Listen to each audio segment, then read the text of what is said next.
This is yet another predictive technique with Saturn. इस video में हम सैटर्न को एक डिफरेंट तरीके से एनालाइज करेंगे। सनलाइट सन से जब चलती है तो सैटर्न पे रिफ्लेक्ट करती है और जो 7 प्लैनेट्स हैं 7 प्लैनेट्स पे रिफ्लेक्ट करती है। फॉल करने के बाद रिफ्लेक्ट करके अर्थ पे पड़ती है। तो हम ये कह सकते हैं कि Saturn reflects the light of sun. Saturn represents सन।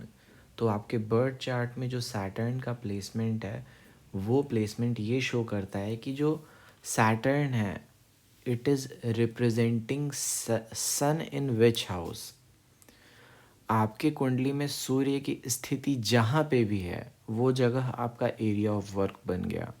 लेकिन सैटर्न की जहाँ पे भी स्थिति बनी पड़ी है, जिस हाउस में प्लेस्ड है, वो हाउस सिग्निफिकेटर हो जाता है, रिप्रेजेंटेशन बन जाता है सन का। वो हाउस बन जाता है रिप्रेजेंटेशन इस बात का कि आप क्या करने जा रहे हो। तो सैटर्न जो होता है आपके बर्थ चार्ट में जब वो प्लेस होता है, जिस हाउस में वो प्लेस होता है उस हाउस में वो सन को रिफ्लेक्ट करता है। इस बात को, रिफ्लेक्शन को आपको कीवर्ड मान के चलना है, रिप्रेजेंटेशन को कीवर्ड मान के चलना है। तो सैटर्न रिप्रेजेंट्स सन कहाँ पे? तो in whatever house it is placed. Saturn sun का रिप्रेजेंटेशन करता है, सन के सनलाइट को रिफ्लेक्ट करता है। इसका क्या मतलब हुआ? इसका मतलब होता है Saturn introduces sun in its own way. Shani जो है वो सूर्य का मापदंड आपको हिसाब किताब बताता है अपने तरीके से। तो सनलाइट जब सैटर्न पे चलती है और अर्थ पे फॉल होती है तो सैटर्न अपने हिसाब से, अपने ट्रांजिट के हिसाब से बताएगा कि किस तरीके से आपके लाइफ में सन मैनिफेस्ट कर रहा है। अब ये थोड़ा टेक्निकल हो जाता है but hold on to the end, आपको समझ में आ जाएगा कि मैं क्या बोलना चाह रहा हूँ। आपकी कुंडली में शनि की प्लेसमेंट एकमात्र ऐसी प्लेसमेंट है जो ये बताती है आप लाइफ में क्या करने वाले हो, किस चीज़ में आप बेस्ट हो और किस चीज़ में आपको स्ट्रांग होना है। सैटर्न स्लो होने के साथ सन की सनलाइट को रिफ्लेक्ट करता है। तो ये सिर्फ और सिर्फ सनलाइट को रिफ्लेक्ट नहीं करता है, आपको एनालाइज करना है उस पोजीशन को जिस पोजीशन में है आपका Saturn. For example 4th house में है तो वो सीखेगा। सपोज आपका सन 6th हाउस में है और सैटर्न 4th हाउस में है तो 6th house becomes your professional habits और 4th हाउस मीन्स लर्निंग। सो आपका जो सैटर्न है वो लर्निंग का है, बट किस चीज़ को लर्न कर रहा है? हैबिट्स के बारे में। अब बहुत ही ज़्यादा कॉम्पिटिटिव बन जाओगे। यही सन अगर 7th हाउस में होता, रिलेशंस के हाउस में होता, तो आप लोगों को देख के सीखते। Learning, Saturn is 4th house में तो learning, sun is 7th house में तो पीपल। तो लोगों को देख के सन की सनलाइट, लोग बन गए सनलाइट यहाँ पे, लोगों को देख के यू आर लर्निंग। सन यहीं पे अगर 11th हाउस में होता तो फ्रेंड्स को देख के सीखना।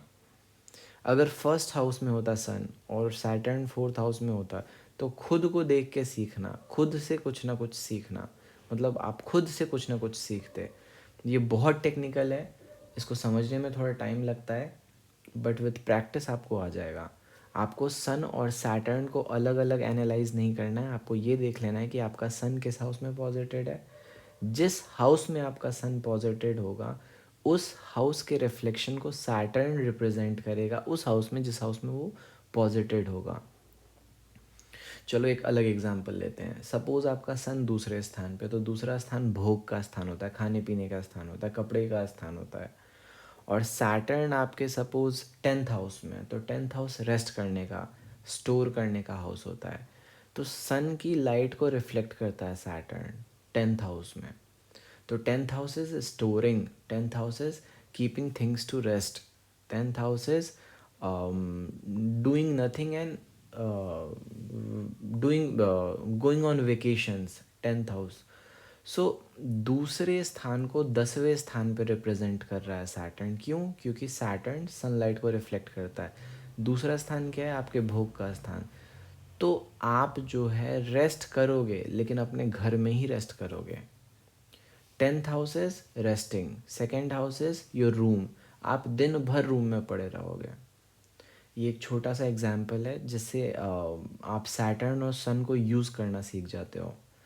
इस वीडियो का पर्पस आपको यूज़ करना सिखाना है कि किस तरीके से प्लैनेट्स को यूज़ किया जाता है।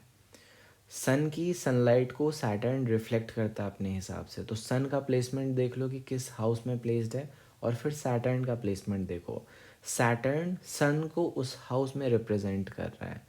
अब जैसे मैंने अभी बताया कि सूर्य दूसरे में और शनि 10वें में, तो शनि सूर्य को रिप्रेजेंट कर रहा है 10वें हाउस में। 10वां हाउस इज रेस्ट। 10वें हाउस में सूर्य को कैसे रिप्रेजेंट कर रहा है, तो जो भी आपके पास है, रिसोर्सेज हैं, तो ये परम भोगी का कुंडली हो जाता है। अगर आपका सूर्य दूसरे स्थान पे और आपका शनि 10वें स्थान पे, आपको परम भोग मिल गया। यही मान लो कि सूर्य आपका दूसरे स्थान पे होता है और शनि आपके चौथे स्थान पे होता है, तो चौथा स्थान कंस्ट्रक्शन होता है, लर्निंग होता है। ये दो वर्ड तो होते हैं, कंस्ट्रक्शन और लर्निंग। तो सैटर्न सूर्य को रिप्रेजेंट करता है। सूर्य क्या है, तो दूसरा स्थान, भोग का स्थान। तो आप कंस्ट्रक्ट करते हो या फिर लर्न करते हो about whatever you are eating, whatever you are wearing, wherever you are living. जिस रूम में आप रहते हो उस रूम को सजाना, उसके बारे में सीखना। तो हर एक चीज़ अपने आसपास के, दूसरा स्थान हमारे सराउंडिंग्स होते हैं, तो हमारे सराउंडिंग्स के बारे में सीखना आपको बहुत पसंद है। इकोलॉजिस्ट जो होते हैं उनकी कुंडली में ये प्रोमिनेंट बन जाता है, जिनको कुछ अपने बारे में, आसपास के बारे में सीखना होता है। सपोज़ आपका सन 12th हाउस में है और सैटर्न जो है वो 9th हाउस में, तो सैटर्न रिप्रेजेंट करता है सन को 9th हाउस में। अब सन क्या है, तो सन हो गया लोगों का कर्म। क्यों? क्योंकि 12th house is 6th from 7th। 6th from 7th का मतलब है लोग क्या कर रहे हैं, और आपसे 12th का मतलब है आप खर्चे कहाँ पे कर रहे हो। तो आप रिस्क अवर्स काम करते हो, तो सूर्य को कहाँ पे रिप्रेजेंट कर रहा है, 9th हाउस में। 9th house is release. आप क्या रिलीज कर रहे हो, तो आप सूर्य को रिलीज कर रहे हो। 9th हाउस में रिलीज का हाउस होता है, तो जितने भी ऐसे काम हैं जो लोग उल्टे सीधे करते हो उनको आप 2 मिनट में रिलीज कर देते हो। एक्स्ट्रा खर्चा आप तुरंत रिलीज कर देते हो। मतलब आप बहुत ही ज़्यादा शार्प इंसान हो, बहुत ही ज़्यादा डिटेल्ड, मेटिकुलस बोलूँगा मैं इस चीज़ को, खर्चे करने के मामले में। सपोज सूर्य फर्स्ट हाउस में और सैटर्न थर्ड हाउस में है, तो सैटर्न का मतलब शेड्यूलिंग। सैटर्न थर्ड हाउस में कंट्रोल देता है, पावर देता है। थर्ड हाउस में अरेंज करता है, सीरीज़ में लाता है किसी चीज़ को। और फर्स्ट हाउस में सूर्य है, तो सैटर्न सूर्य को तीसरे स्थान पर रिप्रेजेंट करता है। सूर्य को तीसरे स्थान पर रिप्रेजेंट करने का मतलब होता है कि आप किस चीज़ को स्ट्रक्चर कर रहे हो, तो अपनी बॉडी को। किस चीज़ को कंट्रोल कर रहे हो, तो अपने स्टेटस को। किस चीज़, तीसरा स्थान से रिलेटेड जो भी है वो फर्स्ट हाउस को कंट्रोल करेगा या फर्स्ट हाउस को रिप्रेजेंट करेगा तीसरे स्थान पे। तो आपकी बॉडी जो है वो वेल बिहेव्ड है, वेल नरिश्ड है, वेल डेवलप्ड है। इसका ये मतलब होता है। ये बहुत ही ज़्यादा क्रूशियल टेक्निक होती है सैटर्न को अंडरस्टैंड करने के लिए। जब आपके प्रोफेशन को आप चूज़ करते हो, तो आप देखो कि आपके कुंडली में सन और सैटर्न की पोजीशन कहाँ है। सन जो होता है वो कुंडली का हैवीएस्ट प्लैनेट है। सन सेंटर ऑफ सोलर सिस्टम है, तो आपकी कुंडली का जो सेंटर माना जाएगा वो सन को माना जाएगा। आपकी कुंडली सन के अराउंड ही घूम रही है। दूसरी चीज़ जो आपको इम्पोर्टेंट देख लेनी है वो है सैटर्न का प्लेसमेंट। आपकी जो लाइफ है वो सन के अराउंड घूमेगी, लेकिन उसको, लाइफ को गवर्न कौन करेगा, तो सैटर्न। सैटर्न क्यों? क्योंकि स्लोएस्ट है और ये सूर्य के सनलाइट को रिप्रेजेंट करता है, रिफ्लेक्ट करता है। तो रिफ्लेक्शन का मतलब होता है कैसे अंडरस्टैंड करते हो आप सूर्य को। तो ये एक सिंपल टेक्निक है अपने प्रोफेशन को जज करने के लिए। अगर आपको नहीं समझ में आता है, इस वीडियो से आपको थोड़ा प्रॉब्लम होता है कि किस तरीके से हम ये अपने बर्थ चार्ट में एनालाइज करें, तो नीचे कमेंट करो, मैं आपको एक्सप्लेन करूँगा further. So for more, stay tuned and subscribe.